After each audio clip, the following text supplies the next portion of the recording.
जी हाँ दोस्तों, पहले पानी पीने से रोका और उसके बाद जो किया सब रह गए सन। दलित हरिओम पूरन कांड के बाद में योगी राज में नया कांड। मासूम युवती की आप बीती और मोदी योगी पर भड़की प्रियंका। बहुत स्वागत है आप सभी का। आप देख रहे हैं राजनीति का विशेष सेगमेंट खबर और विश्लेषण में जबार खान। दोस्तों, पहले रोहित वेमुला जिनकी जान गई, हाल में रायबरेली के हरिओम वाल्मीकि की निर्मम हत्या, और फिर हरियाणा में आईपीएस अफसर की जान जाना, और अब जबकि इन कांड से देश के दलित समाज और देश के सेकुलर समाज आहत है, पूरा देश आहत है। इसी बीच में उसी योगी राज वाले उत्तर प्रदेश में एक और कांड ने सबका ध्यान खींच लिया, सबको आक्रोशित कर दिया। दोस्तों, क्या यह कोई सोची समझी साजिश है? मोदी, योगी, शाह और संघ के इस राज में उत्तर प्रदेश में पिछड़ों, दबे कुचले दलितों के साथ उत्पीड़न की पराकाष्ठा की जा रही है। यहां तक कि उनको पानी पीने से रोक दिया गया। और इसी माहौल का असर है कि कैसे मोदी, शाह, योगी के मौजूदा प्रभाव वाले युग में बलात्कार की ऐसी घटना सामने आई, और वो भी उन लोगों की तरफ से जिनकी तारीफ प्रधानमंत्री नरेंद्र मोदी कहां नहीं करते हैं। लोग आक्रोशित हैं, हैरान हैं। कहा जा रहा है कि यहां तक कि उनको सार्वजनिक सरकारी बोरिंग से पानी तक नहीं पीने दिया जा रहा। दोस्तों, मोदी शाह युग में अमृतकाल की झलक आपको दिखाते हैं। ये जन्नाटेदार तमाचा है उन लोगों के लिए जो कहते हैं कि आरक्षण खत्म कर देना चाहिए। कैसे पिछड़ों, दलितों को पानी तक पीने से रोका जा रहा है। सुनिए योगी राज में दलित पिछड़ों को पानी पीने से रोके जाने पर एक युवती की आप बीती। अच्छा, आपका क्या नाम है बेटा? मेरा नाम है अंशिका प्रजापति। अंशिका प्रजापति। हाँ। आप कुछ बोल रही थी कि हम लोगों को पानी पीने के लिए मना कर रहे हैं। कौन मना कर रहा है?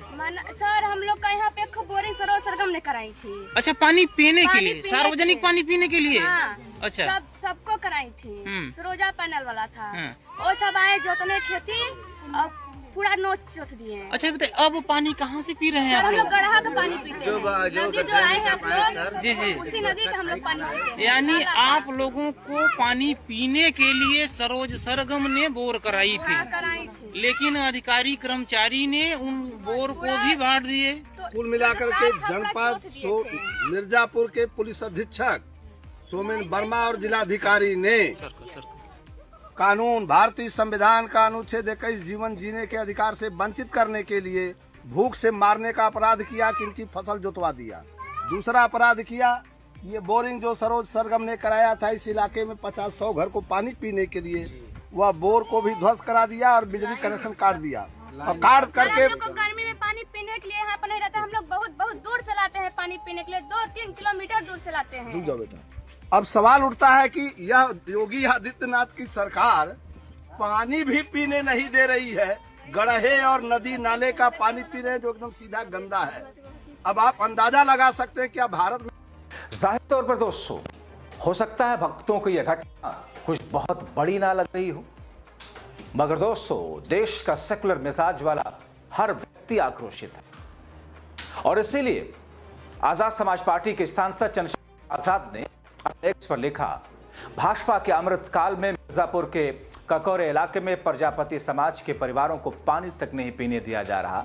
सार्वजनिक बोर जिससे लगभग 5000 गरीब पिछड़े परिवारों को पानी पीने का मिलता था, उसे दबंगों और अधिकारियों की मिलीभगत से ध्वस्त कर दिया गया। अब प्रजापति समाज के लोग गंदे नाले और नदी का पानी पीने को मजबूर हैं। जो विरोध करते हैं उन्हें धमकाया जा रहा है, गोली मार देंगे। ये सब मुख्यमंत्री योगी आदित्यनाथ के शासन में हो रहा, जहां उनके अधिकारी और कर्मचारी संविधान की आत्मा और मानवीय संवेदना दोनों को कुचल रहे हैं। अगर अमृतकाल में प्रजापतियों को पानी से वंचित किया जा रहा है, मानवता का आविष्कार, जहां सबका जाति देखकर इंसान के प्यास तक तय की जा रही है। इसीलिए उत्तर प्रदेश से हमारी मांग कि इस मामले में मिलित अधिकारियों को तत्काल निलंबित किया जाए, दोषी अधिकारियों और दबंगों पर सख्त कार्रवाई की जाए, सार्वजनिक बोर का पुनः स्थापित कर जलापूर्ति तुरंत शुरू किया जाए, पीड़ित परिवार को सुरक्षा और मुआवजा दिया जाए। मुख्यमंत्री से सवाल है कि क्या यह अमृतकाल है जहां प्रजापति समाज को पानी पीने तक से रोका जा रहा है? दोस्तों, अब आपको इन्हीं मोदी योगी के प्रभाव वाले माहौल की एक और घटना दिखाते हैं जिसने देश को शर्मसार कर दिया। इसलिए राहुल गांधी की शेरनी ने शाह और संघ को आईना दिखाते हुए कहा कि केरला के आनंदों ने आत्महत्या करते समय आरएसएस पर यौन शोषण और बलात्कार के गंभीर आरोप लगाए। चिंता की बात यह है कि उनका दावा है कि ये हैवानियत आज भी हो रही। संघ का इस पर चुप रहना संभव नहीं। पिछले कुछ दिनों से जो संघ का महिमा मंडन कर रहे थे वो भी चुप नहीं रह सकते। आनंदू अजी नाम के केरल के एक आईटी प्रोफेशनल थे, युवा थे। उन्होंने आत्महत्या कर ली और अपने अंतिम सुसाइड नोट में जो उन्होंने इंस्टाग्राम पे पोस्ट किया, उन्होंने लिखा ये उन्होंने मानसिक यातनाएं झेलते हुए किया है, क्योंकि आरएसएस की शाखाओं में उनके साथ लगातार बचपन से यौन उत्पीड़न हुआ है, उनका बलात्कार हुआ और ये एक बार नहीं, ये आरएसएस के कई लोगों ने कई बार किया है। चिंता की बात यह है कि वो अपने सुसाइड नोट में ये लिखकर गए कि ऐसा तमाम बच्चों के साथ होता है जो उन शाखाओं में जाते हैं, तमाम छोटे लड़कों के साथ होता है। ये एक बेहद गंभीर आरोप है और इस पर आरएसएस चुप नहीं रह सकता है।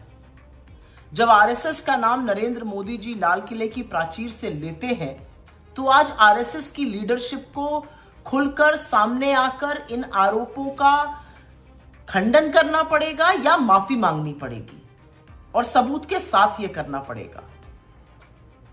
अपने डाइंग डिक्लेरेशन में एक व्यक्ति ने आरएसएस में हुआ यौन उत्पीड़न, उनके साथ हुए बलात्कार का बहुत डिस्क्रिप्शन देकर वो नोट लिखा है। ऐसे तमाम लाखों बच्चे हैं, लाखों छोटे बच्चे, छोटे लड़के जो इन आरएसएस की शाखाओं में जाते हैं। तो आज आरएसएस की लीडरशिप के ऊपर यह दायित्व है, उनका यह कर्तव्य है कि वो सामने आए और इन आरोपों पर बोलें। और आपसे तो सिर्फ मैं इतना कहूंगी, अपने छोटे बच्चों को आप कहां भेज रहे हैं और उनके साथ क्या हो रहा है, इसको लेकर सजग हो जाइए। ये बहुत गंभीर आरोप है, ये यौन उत्पीड़न के आरोप है, ये बलात्कार के आरोप है, ये छोटी मोटी बात नहीं है। और ये आरोप इसलिए भी ज्यादा चिंताजनक है क्योंकि ये कहते हैं ऐसा तमाम बच्चों के साथ अभी भी हो रहा है। सोचिए इसके बारे में, और आरएसएस की लीडरशिप इस पर चुप नहीं बैठ सकती है। जाहिर तौर पर ये इन घटनाओं ने देश के अंदर एक बार फिर से एक ऐसा उबाल पैदा कर दिया जिसने उत्तर प्रदेश के योगी राज से लेकर के केंद्र की मोदी और शाह की सरकार की चूल्हे को हिलाने की शुरुआत की है। प्रियंका गांधी ने अपने एक्स पर मोदी और शाह और संघ को लताड़ते हुए लिखा, आरएसएस को इन आरोपों पर जवाब देना चाहिए, आरएसएस की जांच होनी चाहिए। अपने आत्महत्या संदेश में आनंदू अजी ने आरोप लगाया कि आरएसएस के कई सदस्यों ने उसके साथ में बार बार दुर्व्यवहार किया। स्पष्ट रूप से कहा कि वो अकेले पीड़ित नहीं है, आरएसएस के शिविरों में बड़े पैमाने पर यौन शोषण हो रहा है। अगर ये सच है तो ये भयावह है। पूरे भारत में लाखों युवा बच्चे और किशोर इन शिविरों में जाते हैं। आरएसएस नेतृत्व को तत्काल कार्रवाई करनी चाहिए, अपनी सफाई देनी चाहिए। लड़कों का यौन शोषण भी लड़कियों के यौन शोषण जितना ही व्यापक है। इन अवर्णनीय रूप से इन्हें जघन्य अपराध के बारे में चुप्पी तोड़नी होगी। दोस्तों, आप सोचिए कि वो संघ जिस पर महिला विरोधी होने का आरोप लगता है, इसलिए संघ में महिलाओं के लिए जगह नहीं है। तो दोस्तों, क्या चूंकि जब महिलाओं का एक तरीके से बैन है उस कैंप में, तो फिर अपनी हवस मिटाने के लिए ये मासूम बच्चों का शोषण करते हैं। दोस्तों, पूरी खबर आपको दिखाते हैं कि मरने से पहले क्या लिखा सुसाइड नोट में।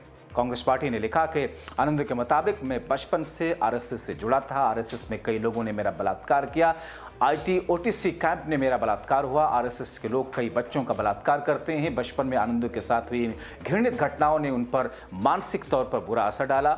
डिप्रेशन, कई मानसिक बीमारियों ने घेरा। आखिर में वो इससे झेल न पाए, आत्महत्या कर ली।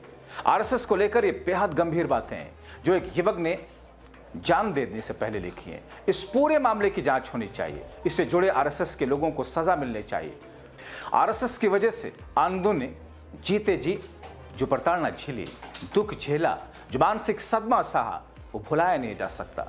आनंदों को हर हाल में न्याय मिलना चाहिए।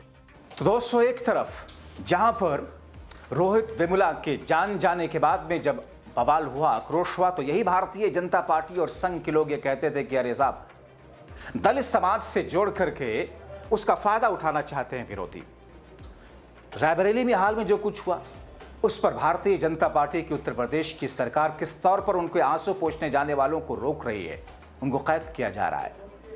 अब उसी उत्तर प्रदेश में प्रजापति समाज के लोगों को, जैसा कि उस युवती की आप बेटी आपने सुनी, पानी तक नहीं पीने दिया जा रहा है। और मोदी शाह जिसकी तारीफ करते हैं उसका ये चरित्र है। जांच तो होनी चाहिए। इसीलिए कहता हूं दोस्तों, लोकतांत्रिक संवैधानिक मूल्यों वाले इस देश में अगर इस तौर पर सत्ता के नशे में चूर होकर के कुछ भी करना अगर एक समूह विशेष जायज मानता है, अपना अधिकार मानता है, तो फिर ऐसे में उनको रोकने के लिए जनता को ही आगे आना पड़ेगा। आप क्या सोचते हैं? अपनी राय कमेंट बॉक्स में जरूर लिखें। अभी के लिए इतना ही, बहुत शुक्रिया।